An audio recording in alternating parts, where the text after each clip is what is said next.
Hello guys, how's it going? My name is Dal, and there's been so much information coming out regarding future updates for War Within, but also for the next expansion of Midnight ever since the recent Warcraft Direct. And a lot of this info specifically has been info provided through various interviews, going over some of the upcoming changes to the systems and reward structure for the next major seasonal update of War Within, the Undermined update, patch 11.1.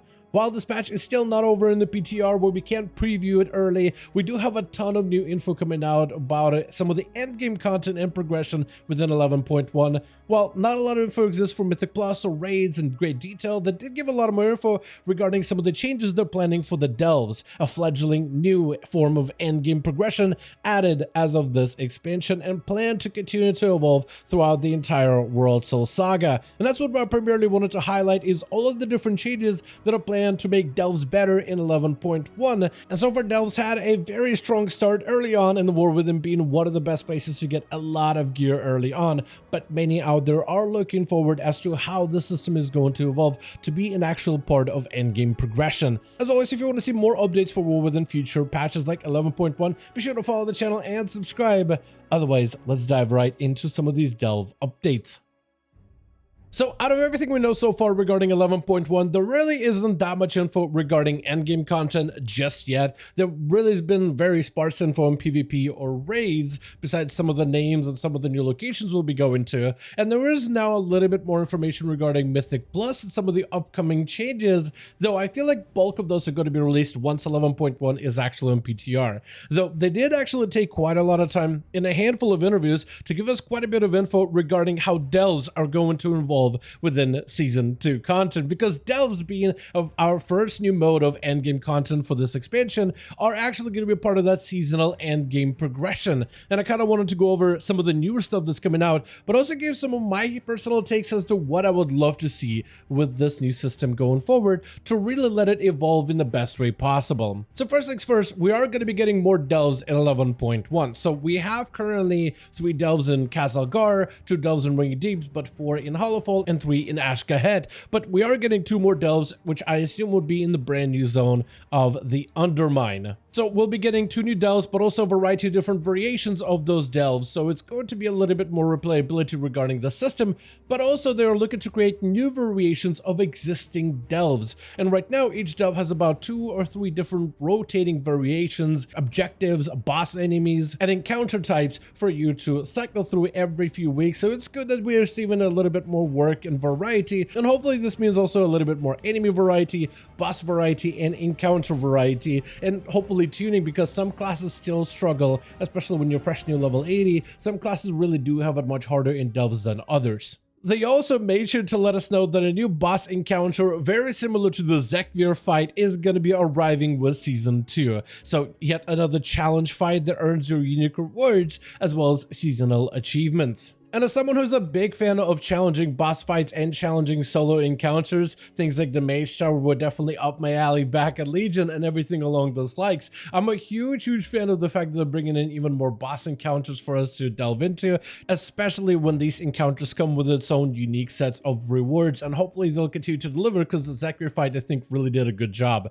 They had a little bit of a hard time tuning Zekvir initially because of the way that the fight was designed between classes. Like, it wasn't great for Shadow Priest or any class with low amount of interrupts, and for other classes it was maybe a little bit easier, but after they got the initial tuning in order to accommodate every single playstyle out there, it became a much more manageable fight. It still is quite a bit of a challenge for many, but it is definitely worth doing for the unique rewards that are available just during the season. While we're at it, if you are struggling with the Zekvir fight, we do have a guide on our Discord channel, and which you can find in the description of every single video on this channel. It is specifically written for rogues though, since I don't play one myself, but we do have a guide on the channel if you are struggling with a fight and want to have an easier time with a boss. I feel like the class of rogue can easily take down Zekvir if you spec yourself accordingly, so definitely check out Discord if you want to know how to defeat the boss before Season 1 is over. They also gave us a little bit more info regarding our future Delve companion, and initially they had us believe that we are going to be getting Brann Bronzebeard for Season 1 of Delves, but apparently they changed in direction,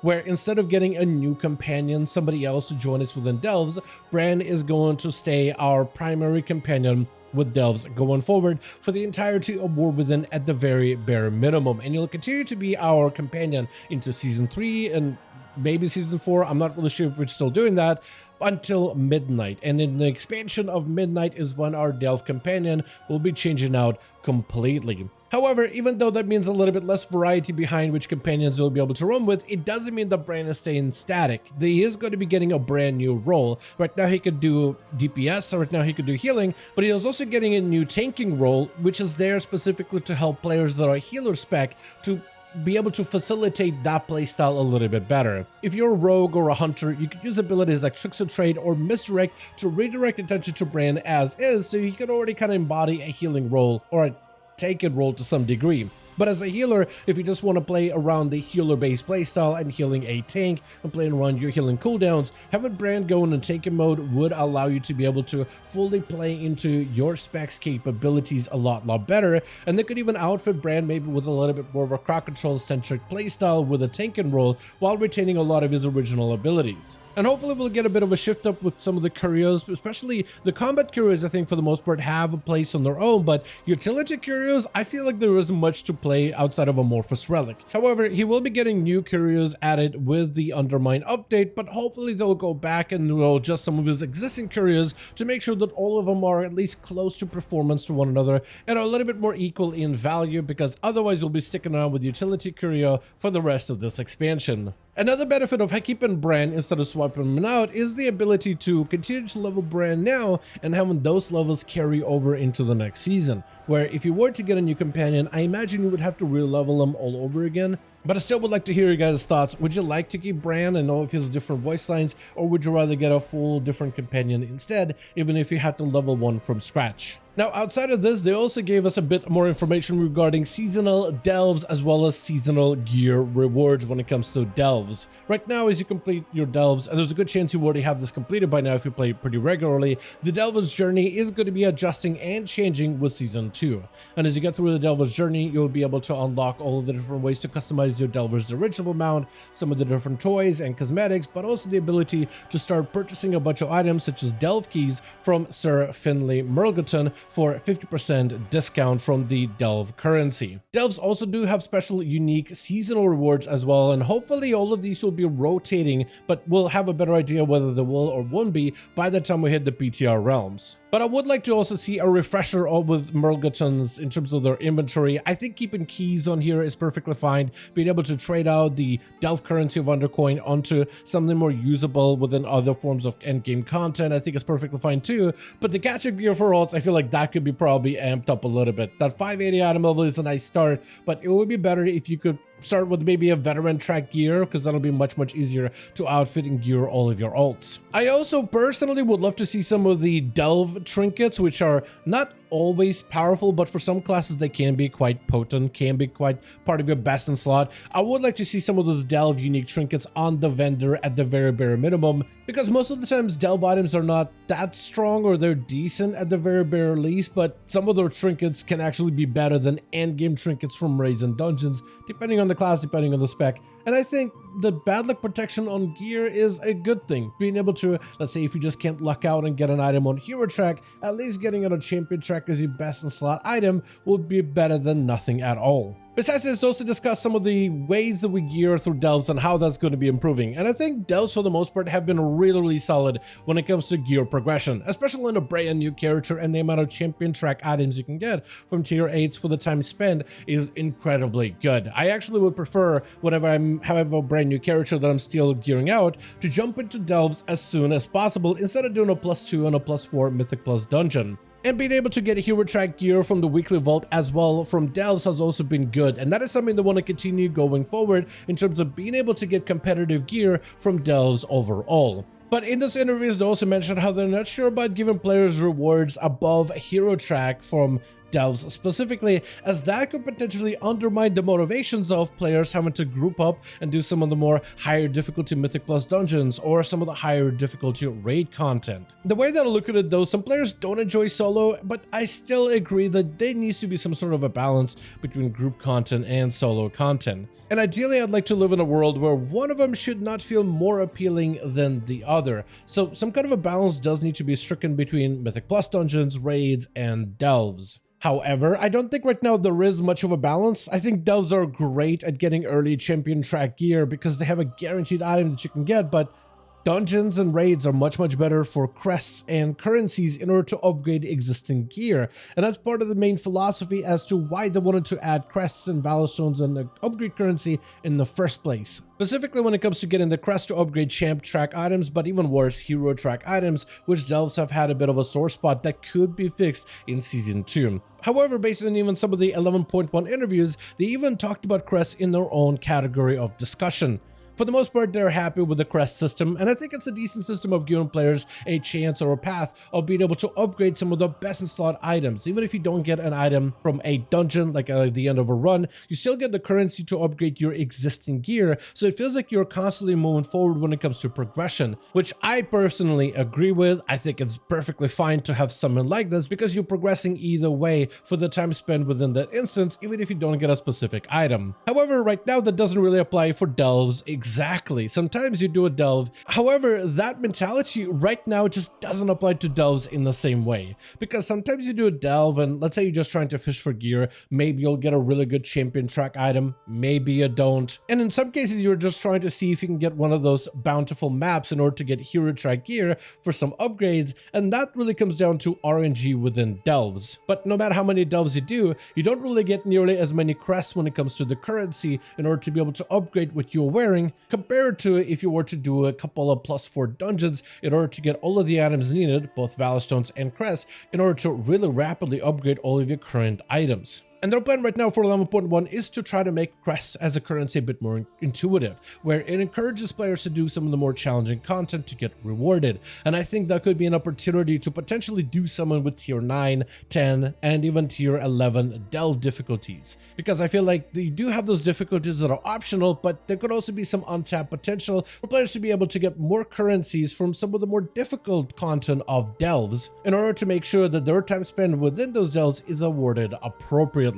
Overall though, their goal for delves within Season 2 and beyond is to be a progression system for solo players so they can see their character become stronger and offer them challenges to work towards, very similar to Mythic Plus as well as raiding. And right now I feel like the biggest thing they gotta fix for Season 2 with delves is their ability to get crests in order to upgrade your items, because technically it is possible to farm out to Ruined Crest per delve, and I was able to get my runs down as quick as 6 minutes a run, but that's a lot of delves for you to spam through. And right now, even if you do spam through those delves, you're only able to upgrade champion track gear to 619 item level. Any hero track items that you get from a Great Vault or from some of the more hidden bountiful maps, those you could sparsely upgrade from delves alone, which also leaves a little bit of a hole of satisfaction of the system, because the only way to get gilded crests needed to upgrade some of the higher tracks of hero track gear is through hidden trove maps, which only award you so many of these quests at a time,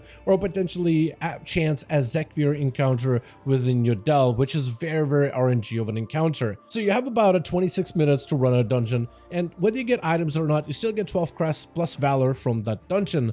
And this is on a +10 difficulty, so those can only get faster on some of the lower difficulties with better gear. However, between a delve lasting to 6 to 10 minutes on average and awarding 2 crests, no gilded opportunity, and no other ways for you to be able to upgrade those hero track items, it doesn't nearly feel as satisfactory. So if anything to do forward is definitely to reconsider adding potentially better rewards for tier 9 or through tier 11 delves, so that maybe you can get more crests and more valor stones for tackling some of the more difficult versions of these delves. Like, I would rather spend about 20 minutes in a tier 10 delve, but get a lot of crests and a lot of valor to be able to upgrade the items I currently wear to the next highest level, than having to spam a bunch of lower tier delves as quickly as I can just to get 2 crests at once. Because the current system right now does cause solo players to be somewhat funneled into Mythic Plus for a little bit faster crest acquisition and resource acquisition to finally be able to upgrade all of their gear more effectively. And I think what delves will be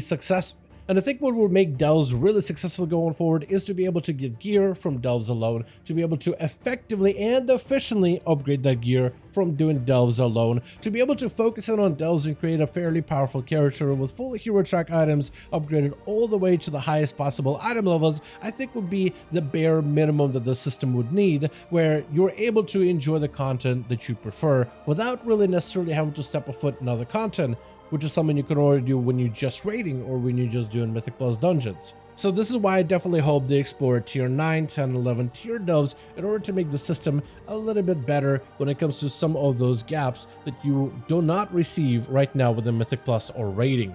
But with everything being said, that's going to be everything we've got so far regarding delves and some of the changes and reward structure changes arriving in 11.1, and we'll get a much better and more clear picture of some of the upcoming changes once 11.1 hits the BTR realms. As always, I do want to thank all of you guys so much for watching, and I hope you guys enjoyed the video. If you did enjoy it or found it informative, go ahead and give it a like. I would very much appreciate it. Join our Discord community to keep up with all the regular War Within updates for patches like 11.1, but also future updates and possibly some midnight stuff down the line. Also, let me know all your thoughts in the comment section down below, and as always, I'll see all of you guys in the next one.